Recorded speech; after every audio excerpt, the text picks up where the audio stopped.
being received by the Indian Prime Minister there upon his arrival in Jeddah. Let's quickly go across now to Siddhant Sibal, who's been tracking those developments very closely. Siddhant, over to you.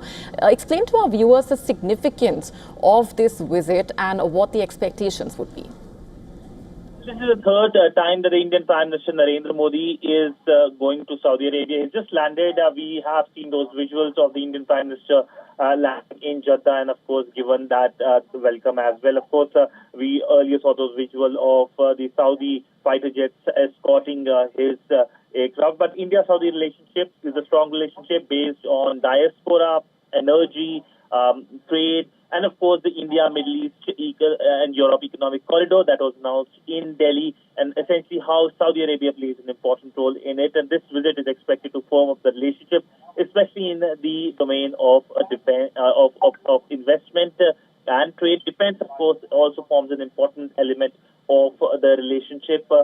We know that when it comes to defense, there have been multiple exercises. India has been helping in capacity building for the Saudi forces as well. And of course, the important part is, of course, the Saudis also procuring defense assets from the Indian side. So very important visit.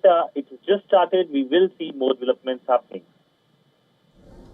Right. Siddhant, of course, the key issues would revolve around trade, investments, energy cooperation, defense partnership, but also reviving the India, Middle East, Europe Economic Corridor, IMEC, and tensions in West Asia overall impacting that ambitious project as well. So give us an outline of what the direction from here onwards would be.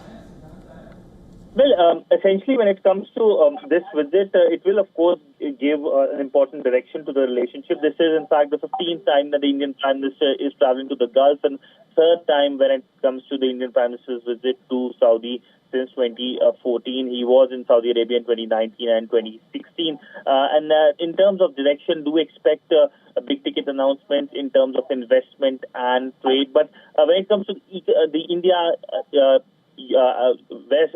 Middle East and Europe corridor, Saudi Arabia plays an important role with its railway infrastructure, with its port infrastructure, and as to how Saudi Arabia can work with India in that terms as well. And also in terms of energy, India has been importing a lot of energy from Saudi Arabia, one of the top 5 countries from where India procures its crude oil. So essentially, by the time this visit ends tomorrow, we will have a lot of things to talk about.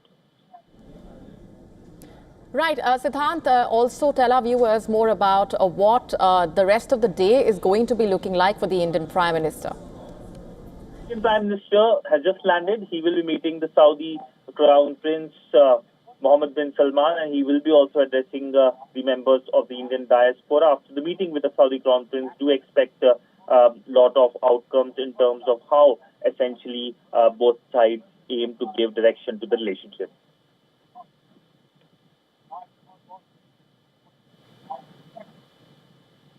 As we were telling our viewers about the warm welcome that the Indian Prime Minister received, also how the Saudi fighter jets escorted the Indian Prime Minister's plane as it entered the Saudi airspace. Just an important gesture, also speaking volumes about the warmth that the two sides share, really.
Correspondent in just a bit. Meanwhile, we will keep a close eye on the latest coming in from Jeddah as the Indian Prime Minister Narendra Modi undertakes that crucial visit. We're shifting focus for now, even as Russia launches attacks at Ukraine in an abrupt end to a fragile Easter truce. President Putin has suggested that he is open to direct peace talks with Ukraine. In a first, Putin has said that Moscow is open to any peace initiatives and expects the same from Kiev. Listen in.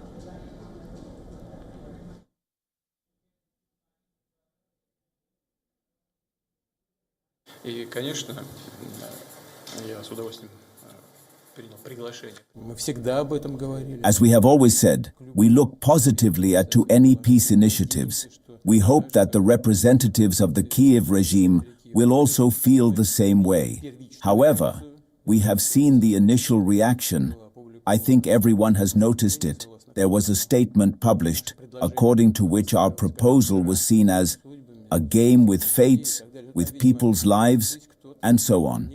But apparently there was someone smarter there who suggested, most likely from foreign overseers, that rejecting such initiatives is a losing position for the Kiev regime, and they quickly agreed. But Putin has questioned Kiev's offer of a month-long halt to strikes on civilian targets. Zelensky